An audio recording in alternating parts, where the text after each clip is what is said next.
I wasn't going to do a video on this hand tool cabinet behind me, but I posted a small segment of it on my TikTok channel and received over 1 million views and still climbing. So thank you everybody for watching that. So I just figured I would do a complete how-to build on this cabinet. It's strictly a hand tool cabinet, but it does hold a lot of tools and it saves a lot of wall space that would be needed to house all of this. I've used both doors as storage as well as the whole inside, and it's pretty easy build, so let's jump right into it.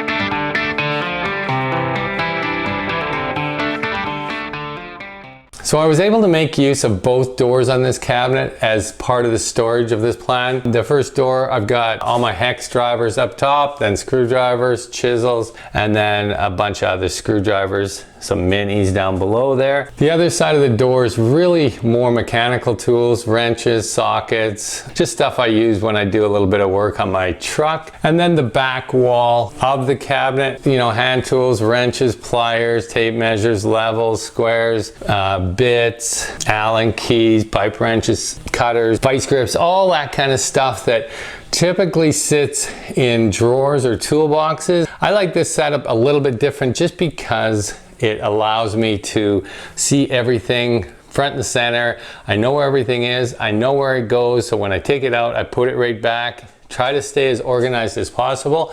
For the main frame of the tool cabinet, I am using Douglas fir 2x8 dimensional lumber and 2x4 lumber for the door frames. There's a few factors I considered before settling on the size. The first was obviously the wall space I had available in my shop. I only had about 5 feet across by 7.5 feet maybe to the lowest point of a sloped ceiling. Second factor obviously would be the cost of the plywood. I needed 3/4 inch plywood and I only wanted to use 2 sheets of plywood for the back wall plus the doors, so that's what I ended up going with. And finally, the third factor was having the ability to access all the areas of the cabinet without using a step stool or a ladder. Long story short, my cabinet will be 4 feet wide by 6 feet high, and I also plan on lifting it off the garage floor by about 12 inches. The total available space in the cabinet will be roughly 24 square feet on the back wall with an additional 12 square feet on each door for a total of just about 48 square feet,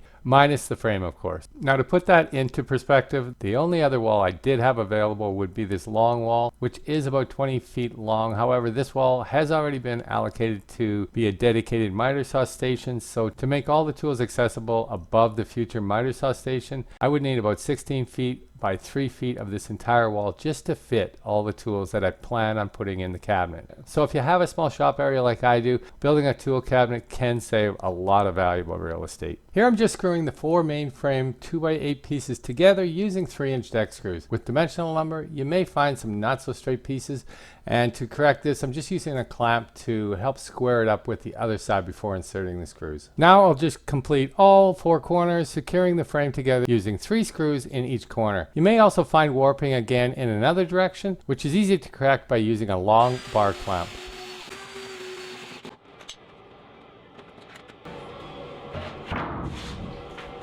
Now that the frame is put together, I'll go ahead and fasten a 3/4 inch sheet of plywood that I previously cross-cut down to the exact 4x6 size I needed. Once squared up to the frame, I can then use 2-inch wood screws and secure the plywood all the way around. Keep in mind, this is the back side of the cabinet, the side that will be anchored to the wall of the shop. Now that the main frame is put together, I can stand it up, get it off to the side, and start on the doors.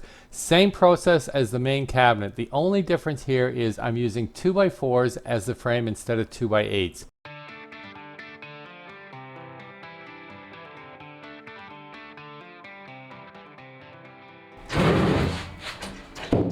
The next step was to secure the doors to the cabinet. You're going to want to use a heavy-duty industrial hinge for this process. Once the doors are loaded with tools, there's going to be a ton of weight hanging off of each of these doors. I was able to find these 4-inch industrial gate hinges that seem to be holding up nicely for now, but we'll see how long they last as time goes by with me continuously opening and closing these doors. I'm setting the hinges 10 inches from the top and 10 inches from the bottom of the cabinet.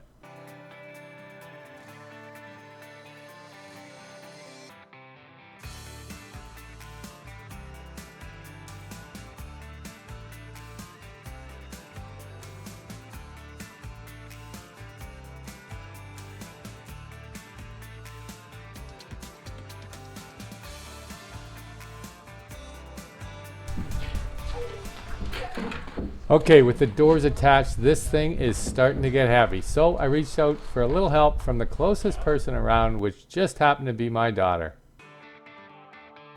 Must have been her lucky day. To get this tool cabinet off the garage floor, I'm just using the leftover pieces of the 2x8s I had from the main box.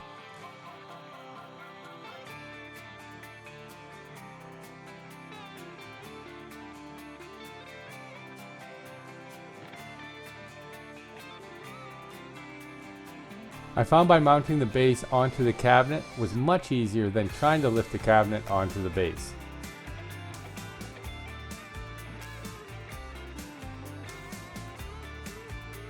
And now that it's in position, I'm just using 5-inch lag bolts, making sure they securely grab the studs in the wall.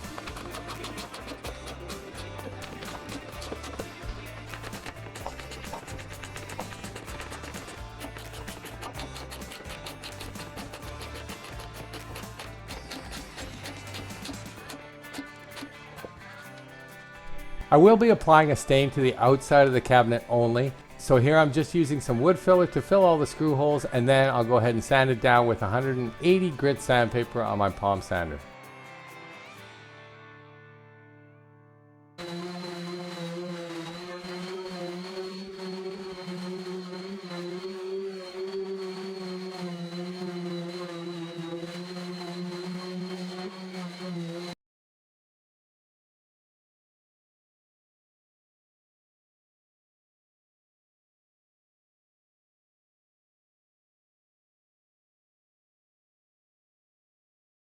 Okay, so it turns out the putty I used to fill the holes is not stainable, so that looks like crap. So I went ahead and cut some pine strips that I had left over from another project that I will put on there to cover those holes. Should also give the doors a bit of dimension. I think adding the pine trim around the edge really helped to finish off the overall look of this tool cabinet. And I know it's just a tool cabinet, but I still like things to look a certain way. Well, it's been about a day and the stain has dried, and now I'm just adding a couple coats of clear varathane, sanding between coats, and that will finish off the exterior of the cabinet. Now the fun begins, or should I say the nightmare, of organizing and filling the inside with the tools I use most. Over the years I've accumulated way too many tools. It's actually shameful. But now I have a chance to separate and liquidate the multiples I have. And hopefully I can give the rest away to someone maybe less fortunate or just starting out in the trades. As you can see, there's a lot of tools to go through and a lot of shelves and supports to build on the inside of this tool cabinet. But that's going to have to be for the next video. If you liked the video, do me a favor, smash that like button. And if you haven't subscribed yet and you want to see the completion of this build as well as a ton of other DIY builds and projects slated in the coming weeks, make sure you hit that subscribe button, follow along, and I will see you guys on the next one.